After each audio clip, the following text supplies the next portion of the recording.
राम राम जी।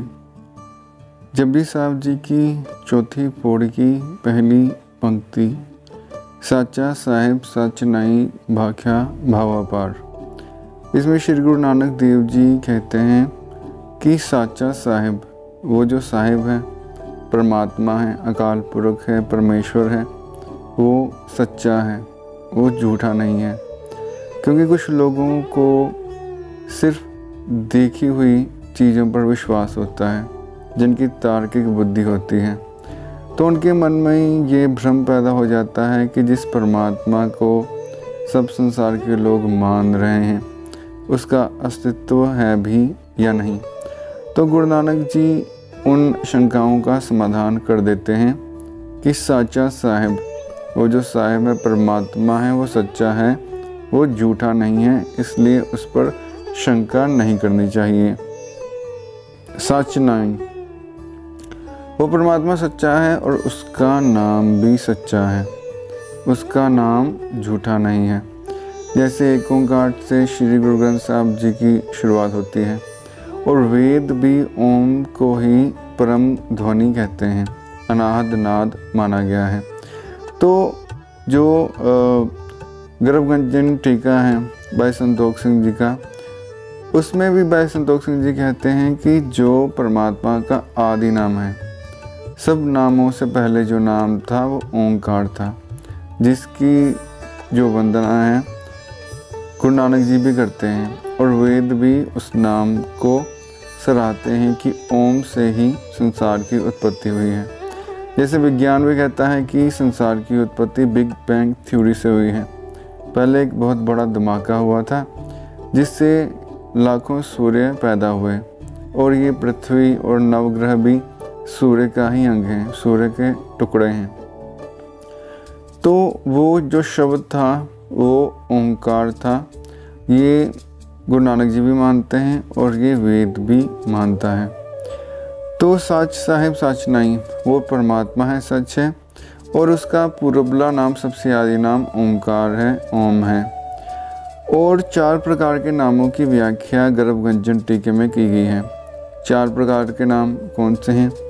एक है जाति के आधार पे, जैसे भाई संतोख सिंह जी ने जो उदाहरण दिया है, कृष्ण जी का नाम है एक यादव, तो यदुकुल में पैदा होने के कारण उनका नाम एक यादव है, जो कि जाति के आधार पर है। दूसरा है यदिच्छा, कि जैसे नंद बाबा श्री कृष्ण को कान्हा कहते थे प्यार से, तो कान्हा नाम श्री कृष्ण का प्यार वाला यदिच्छा नाम है। तीसरा है गुण, गुण के आधार पर किसी का नाम पड़ जाता है, तो श्याम रंग के कारण श्री कृष्ण को श्याम भी कहते हैं, गुण के कारण उनका नाम पड़ गया। नील वर्ण का उनका जो रंग है माना गया है। और चौथी है क्रिया, जैसे मूढ़ नामक राक्षस का वध करने के कारण श्री कृष्ण को मुरारी भी कहते हैं। लेकिन ये चारों जो बातें हैं वो अकाल पुरख में नहीं देखी जा सकती। ना तो उनको जाति के आधार पे बांटा जा सकता है, ना उनसे कोई बड़ा है जो यदिच्छा उनका कोई प्रेम से नाम रखे, ना ही गुण, उन पे गुण के आधार पर नाम रखा जा सकता है। ये नहीं कहा जा सकता वो श्याम हैं या पीले हैं या सफ़ेद हैं, किसी एक रंग के नहीं हैं, सभी रंग में वो समाये हुए हैं और सभी रंग उनमें समाये हुए हैं। और क्रिया, वो सारी क्रियाएं उनसे ही उत्पन्न होती हैं और उनमें ही समा जाती हैं, तो वो क्रियाओं में भी आते हैं और क्रियाओं से रहित भी हैं। तो इन सब बातों से परे होने के कारण अकाल पुरख का नाम इन चारों जाति, यदिच्छा, गुण और क्रिया से परे है। तो साचा साहिब सच नहीं, उसका नाम भी सच्चा है और वो भी सच्चा है। मूल रूप से ओम उसका नाम माना गया है। और बाकी जो भक्त हैं, कोई राम कहता है, कृष्ण कहता है, श्याम कहता है, अल्लाह, खुदा, गॉड, सारे उसी के नाम हैं। वो जो भी भक्त प्रेम से परमात्मा का जो भी नाम जपेंगे उनको प्राप्त होंगे ही, लेकिन मूल रूप से परमात्मा का नाम ओम माना गया है। भाख्या भावापार, और परमात्मा को भाषा कौन सी समझ में आती है? जैसे हमने किसी के साथ संबंध जोड़ना है तो उसकी भाषा का ज्ञान होना ज़रूरी है। जैसे कोई चाइनीज़ है, कोई किसी को फ्रेंच आती है या किसी को कोई जापानीज़ भाषा आती है, तो हमने उसके साथ संबंध जोड़ना है, उसके साथ प्रेम करना है, तो उसकी भाषा पहले सीखनी पड़ेगी। परमात्मा की भाषा कौन सी है? व्याख्या भाव अपार। भाव का मतलब होता है भावना। परमात्मा की भाषा प्रेम है, भावना है। परमात्मा ये नहीं देखता कि मेरा कौन सा नाम कोई जप रहा है। ज़्यादातर हमारे मन में ये होता है कि हम वो नाम जपेंगे जो कोई नहीं जपता, या जिससे बड़ी आसानी से परमात्मा हमारे वश में हो जाए या हमको दर्शन दे दे।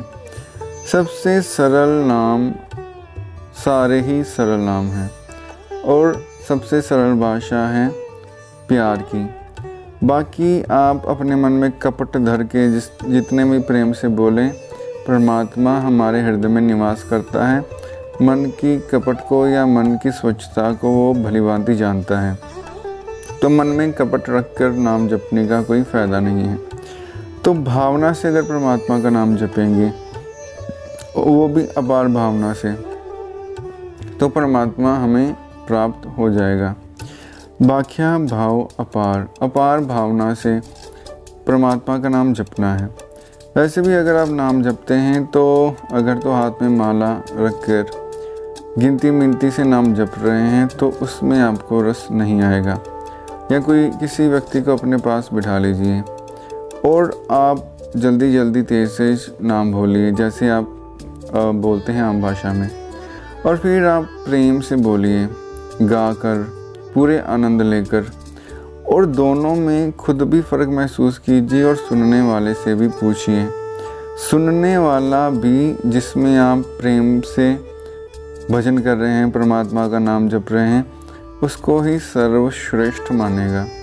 जब हम प्रेम से परमात्मा का नाम जपते हैं तो हमारा हृदय तो प्रभावित होता ही है, सुनने वाले का हृदय भी प्रभावित होता है और परमात्मा भी उसी नाम को सराहता है जो प्रेम से बोला जाए। धन्यवाद।